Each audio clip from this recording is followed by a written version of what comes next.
પછી મોબાઈલ હાથમાં આમ સ્ટાર્ટ કર્યો ઓન અને ત્યાં તું બોલી ગઈ દીદી માર તો પછી મારે શું બોલવાનું છે કાંઈ તું જ બોલી ગઈ કે hello friends welcome to my new vlog. આજે છે સેટરડે, કાલે છે સન્ડે. તો સન્ડેના રજા હોય કોને કોને? મમ્મીને, પપ્પાને, પછી અને તારે રશ્મિને, મોટી ખુશીને. યસ, બધાયને રજા હોય એટલે અમે ઘણા ટાઈમ પછી આજે નીકળ્યા છીએ બાર આટો. એ વાત સાચી. જો હું મોબાઈલ લઈને આમ વ્લોગ કરું છું તો બારીની બહાર તો ખુશી કહે છે કે તારો મોબાઈલ મારા મોબાઈલની ઉપાધિ મારા કરતાં એને વધારે છે. હોવાની જ, કેમ કે એને ઉપયોગ રહે છે. બસ રજાની બસ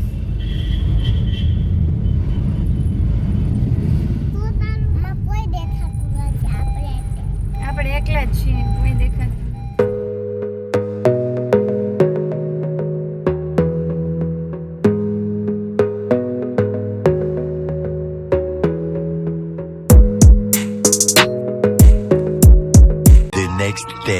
તો થઈ ગઈ હતી સન્ડેની મોર્નિંગ અને હું થઈ ગઈ હતી રેડી.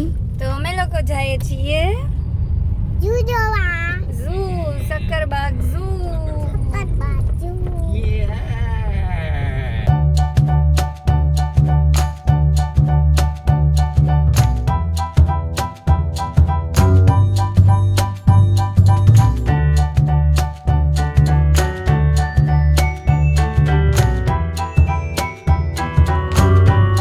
તો અમે પહોંચી ગયા હતા સક્કરબાગ ઝૂ અને અહીંયા કંઈક કન્સ્ટ્રક્શનનું કે રિનોવેશનનું કામ ચાલતું હતું તો એ બધી વર્ક ઇન પ્રોગ્રેસ હતું.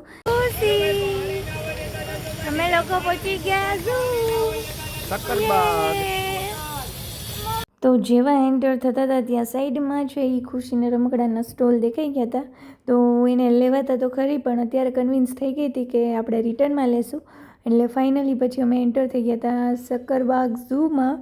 અને પહેલાં ક્યારેય ઝૂ જવાની એટલે એક્સાઇટમેન્ટ નહોતી, પણ ખુશીને લઈને જવાની એક્સાઇટમેન્ટ છે કેમ કે ખુશી ખુશ થાય. તો વી આર ઓલ્સો હેપી. અને પછી સાઈડમાંથી ટિકિટ મારી, ટિકિટ લઈ લીધી અને ત્યાં મસ્ત વ્યૂ હતો. તો પહેલાં તો એમ થઈ ગયું કે થોડાક ફોટોઝ ક્લિક કરી લે. વ્યૂને ન્યાય આપવો પડે ને, આટલો સારો વ્યૂ કોના માટે બનાવ્યો? ફોટો પાડવા માટે. તો બસ એન્જોય કર્યો, ફોટોઝ ક્લિક કર્યા. અને પછી ખુશીના તો જે ફોટોઝ ક્લિક કર્યા, મતલબ હાથ સેમ ટુ સેમ જેવી રીતે હું રાખતી હતી એવી જ રીતે રાખતી હતી. મને એમ થયું કે કેટલું એનું ઓબ્ઝર્વેશન હશે કે મમ્મી જેમ હાથ રાખે છે એમ હું રાખીશ. તો ફાઇનલી ફોટોઝ ક્લિક થઈ ગયા એન્ડ હવે અમારી ઝૂની વિઝિટ થઈ ગઈ છે સ્ટાર્ટ. ગુલાબી પેન પેલા છે ને બે. ઓકે કયા છે? ફ્લેમિંગો. ફ્લેમિંગો તો કુસી ફ્લેમિંગો અહીંયા આવતી હતી.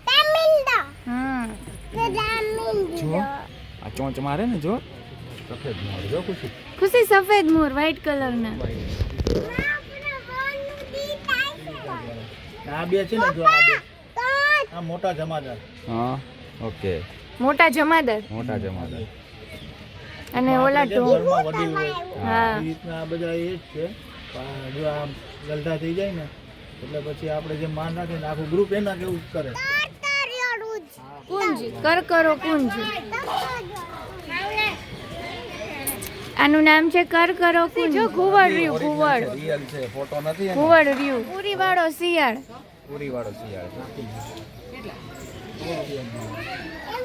હવે આવી ગયા હતા વાઇલ્ડ એનિમલના સેક્શનમાં. તો સૌથી પહેલો છે એ જોવા મળ્યો દીપડો અને મસ્ત આમથી આમ આટા મારતો હતો અને ખુશીને મજા આવતી હતી.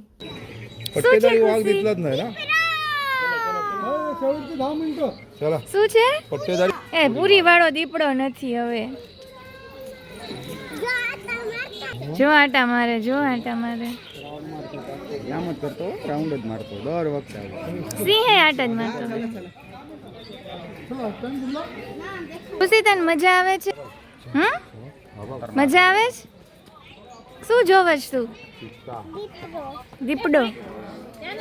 દીપડાની બાજુમાં જ છે સિંહનો સેક્શન હતો, મતલબ સિંહ રાખેલા હતા પણ આગળના 1-2 પિંજરા ખાલી હતા. ખુશીને જોવો છે મગર. સિંહમાં ઇન્ટરેસ્ટ નથી એને.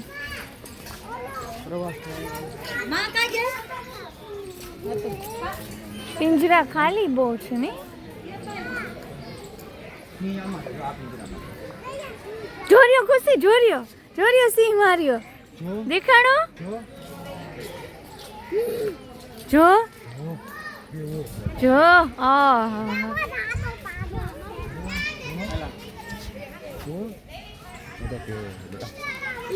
સિંહ ને સિંહણ બે છે કે ના?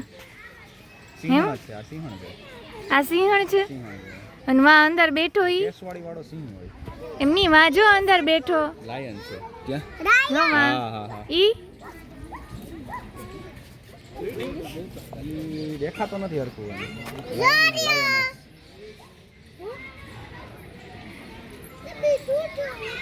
જો બે લાયોનેસ જ છે. બે સિંહણ છે.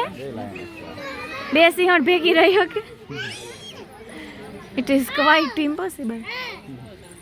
આગળ પણ બે સિંહ કે સિંહણ ખબર નહીં, મને એટલું બધું આઈડેન્ટિફાઈ કરતા ના ફાવે, પણ એમ કે કેશવાળા હોય, મતલબ એ સિંહ હોય તો એક સિંહ અને એક સિંહણ છે એ રેસ્ટ કરતા હતા. અને પછી અમે લોકો ખુશીને બતાવતા બતાવતા નીકળી ગયા આગળ. જો ફ્રૂટ ખાય. જો રહ્યો, જો ઊંચો થયો, જો ઊંચો થયો. મગર બિલીને દેખાણો, દેખાણો ખુશી મગર કે નો દેખાણો? ચોરીઓ અહીંયા આપણે રોજ વિડિયો તો જોઈએ જ દીકરા. જો જો બહાર નીકળો. સસલાભાઈ ને કચવાની કોણ ફર્સ્ટ થઈ જાય?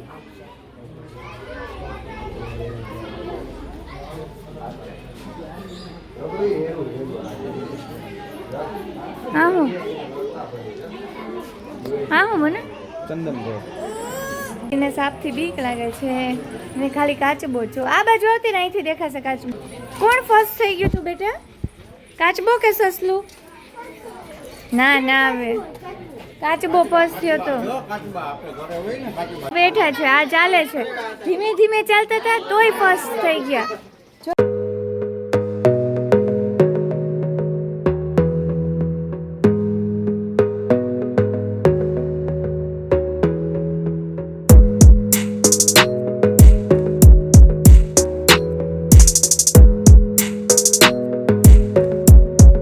તો એનાથી આગળ જોઈએ જે ઝીબ્રાની નવી પેર આવી ગઈ હતી એ બહુ નજીકથી નહોતા દેખાતા પણ દૂર હતા થોડાક પણ જોવા મળ્યા. અને એનાથી આગળ જોયા જે બુલની રેસ થાય છે એ બુલ, ત્યાંથી થોડાક આગળ વધ્યા તો ત્યાં હતા શામૃગ અને મોર ને એ બધા રાખેલા હતા. અને ફાઇનલી ખુશીને જોવા મળી ગયો હિપ્પો જોઈ લીધો. અને પછી ત્યાંથી 15 થી 20 મિનિટ જેટલી સફારીમાં જવાનું હોય છે. જે લોકોને જવું હોય તો ત્યાં ફી પે કરવાની હોય છે. આવી રીતે જીપ જેવું ઈ વ્હીકલ હોય એમાં બેસવું હોય તો પર પર્સન 100 રૂપીઝ, અને જો આપણે બસમાં જાય તો પર પર્સન 75 રૂપીઝ એનો ફેર હતો. અંદર હતા વ્હાઈટ ટાઈગર અને બસ એ એક એટ્રેક્ટિવ મતલબ જોવાનું હતું.